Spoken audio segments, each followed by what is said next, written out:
that's why we're here. The city does have a structure. We're here because we need to be more inclusive in that structure.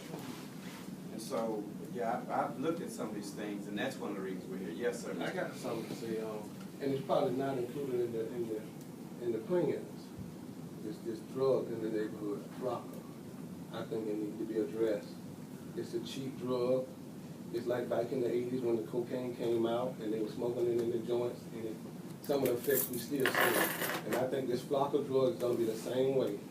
It's all over Kinder Green, Liberty Park, and if we don't address it, it's gonna kill the neighborhood. Oh, geezer, you know I don't know what the heck Flocka I is.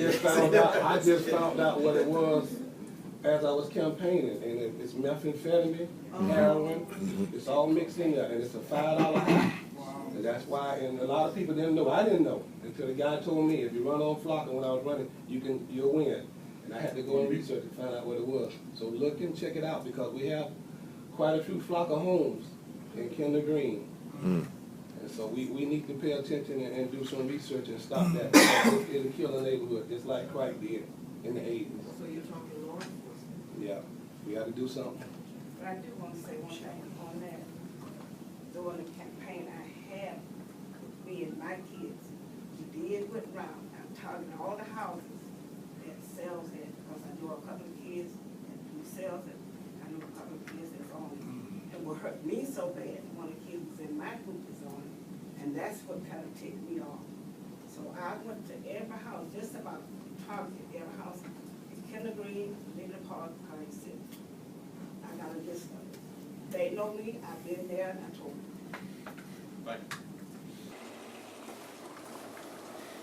Let me just say this, Brother Pooler, thank you for making us aware of that, because I was in your same situation when one of my church members was exposed to it.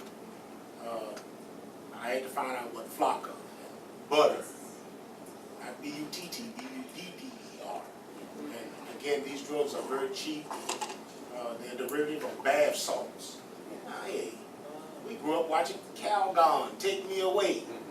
It's taking people away, but not in a bathtub.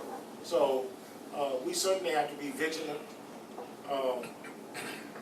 Move from powder cocaine to crack cocaine, $10. He telling us that it's $5. You know, we really got a serious thing to deal with that. So we need to have law enforcement as a part of this. Right. But with law enforcement, they don't even know much about it either, because that's how a lot of kids get shot, because they don't know the symptom and how they react to it. They think because they acting out of their mind, they just plain old crazy, but it's the flock of their own. And that's how a lot of kids are getting killed because of that. Here's a very valid statement with respect to Flocka, but not just Flocka, but all the drugs that permeate our community. Now, I would say that in order to deal with Flocka and any drugs, we need to, obviously, I think somebody mentioned bring law enforcement in, but we got to address the underlying circumstances. Underlying circumstances are going to be employment, going to be workforce training, things like that, education. So I don't discount the drug epidemic, the drug problem that we have, but we have to address those underlying needs to be able to eradicate our community from those things. Right. And I think you make a valid point, and as they were talking, because most of us know about drugs and how they can inhibit you from any desire or determination to go forward.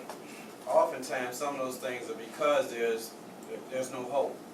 And what we're trying to do here is we have enough business folks in this arena, and because part of what this is all about is formulating how we can do business with the city and some components of the city or the CRA or with government, so that we can give folks in this neighborhood jobs. I must tell you, everybody, the city of Pompano is not a social service organization. It's good for us to know those things, and we need to involve BSO at a point, but I'm just telling you the perspective of the city and not Ed Phillips. What happens is we can talk about how we can facilitate business to give hope to folks to get jobs so they can pay their bills, so they can save some money, send their kids to school. I would like to see the future of Pompano. I would like to see something be done for the future, as far as the young people that's coming up in the community, that's going out. Because I want to say the right thing. We need to establish ambassadors. That's gonna. We got to prepare them for the future. And we got young people that's in school. I want to know, is there something that can be done where we can get some money and set it aside for young people that's going to college that can come back as engineers and these contractors, and we can set aside something for them, because we're going to need some young ambassadors that's going to come back and support Pompano. And so I would like to see us put some money aside for some young people.